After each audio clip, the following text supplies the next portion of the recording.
עיצוב הוא לא רק אישות או יופי, הוא שפה מדויקת שמספרת את הסיפור של העסק עוד לפני שנאמרת אפילו מילה אחת.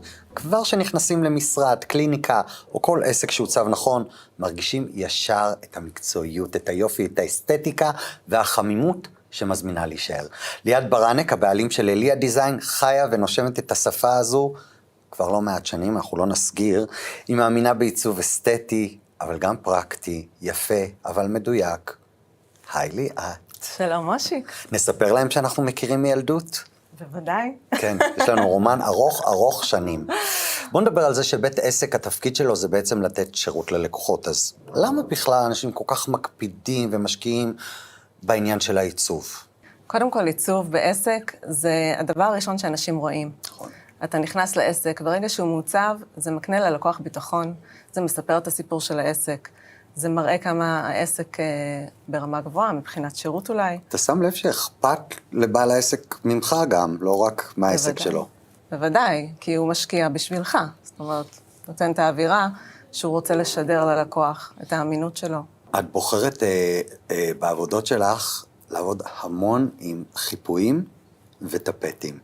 נכון. אבל את לא עושה את זה רגיל כמו הרבה מקומות שאפשר לבחור בהם חיפוי או טפט. בוא נדבר על הייחודיות ועל הדבר המדהים הזה שבנית. אז בעצם טפטים זה לא סתם כיסוי לקיר. טפטים זה ממש שפה.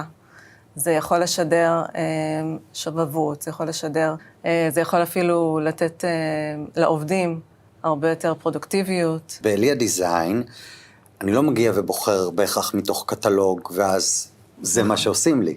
נכון. איך בעצם עובד התהליך המיוחד והמורכב הזה שעושים אצלכם?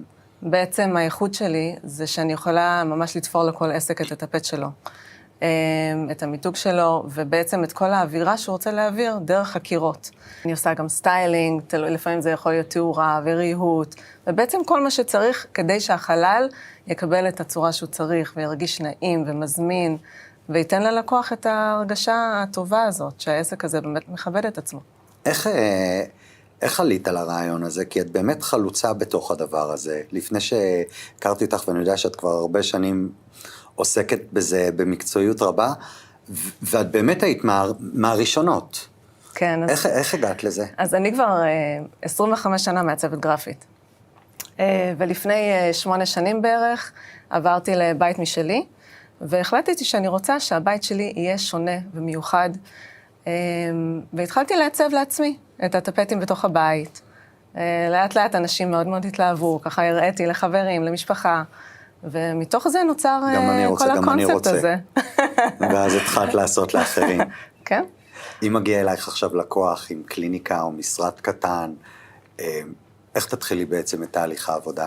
איך מוצאים את הדבר המדויק? קודם כל אני מקשיבה ללקוח. אני מבינה מקהל היעד שלו, מה הסיפור שהוא רוצה להעביר, איזה תחושה הוא רוצה שיהיה במרחב. הרבה פעמים לקוחות לא ממש יודעים להסביר מה הם רוצים, נכון. אבל ברגע שאני מצליחה להבין ובאמת מוציאה את זה לביצוע ורואה את התוצאה הסופית והלקוח מאושר, זה הסיפוק הכי גדול שיש. את מצליחה להביא אנשים למקומות מאוד אמיצים בבחירות שלהם. זאת אומרת, זה מאוד קל ללכת ולעשות פרויקטים, ובסוף שכל הפרויקטים יראו אותו דבר, בז', לבן, קצת אפור, ואצלך יש שפה, יש אומץ, יש צבע. זה תהליך שהוא מורכב, או שזה בא בטבעי ברגע שפוגשים אותך? קודם כל, אני בן אדם מאוד צבעוני. אני מאוד אוהבת צבע, אני חושבת שצבע מעביר המון תחושות. ואני אוהבת גם את היצירתיות, זאת אומרת, בגלל זה אני גם מאוד אוהבת בעיקר את המסחרי, את המוסדי, שם אפשר באמת להשתגע ולהוציא החוצה יצירתיות שאי אפשר, למשל, בבית רגיל. יכולה לתת לנו דוגמה לעיצוב של פרויקט שאת מאוד גאה בו ואוהבת אותו? האמת שהפרויקט האחרון שלי, קליניקה לטיפול רגשי לילדים, המקום היה משעמם, לבן, ובעצם ממש נכנסתי, חיפיתי את כל הקירות, וזה נתן תחושה מטורפת. אנשים באמת, כל מי שנכנס לשם, הילדים נהנים. הם באים למקום שהם הולכים לקבל טיפול רגשי, וכיף להם. למי שצופה בנו עכשיו ורוצה לקבל טיפים, איך לשדרג לעצמו את העסק. אז אני שואל אותך עכשיו בכובע לא רק של בעלת העסק, כן. של אליה דיזיין, אלא גם כמעצבת פנים מוכשרת. כמה טיפים שאפשר לשדרג איתם כל עסק? אז קודם כל, אני חושבת שאחד הטעויות שבעלי עסקים עושים, זה לנסות לעשות הכל לבד, ובאמת ללכת על הדברים הכי זולים. לפעמים לא צריך תקציב מאוד גבוה כדי לשדרג את החלל. אפשר עם טפט אחד ייחודי, עם תאורה טובה, ממש להקפיץ את המקום ברמות מטורפות, באמת בהשקעה שהיא מינימלית יחסית. ליאת, תודה לך.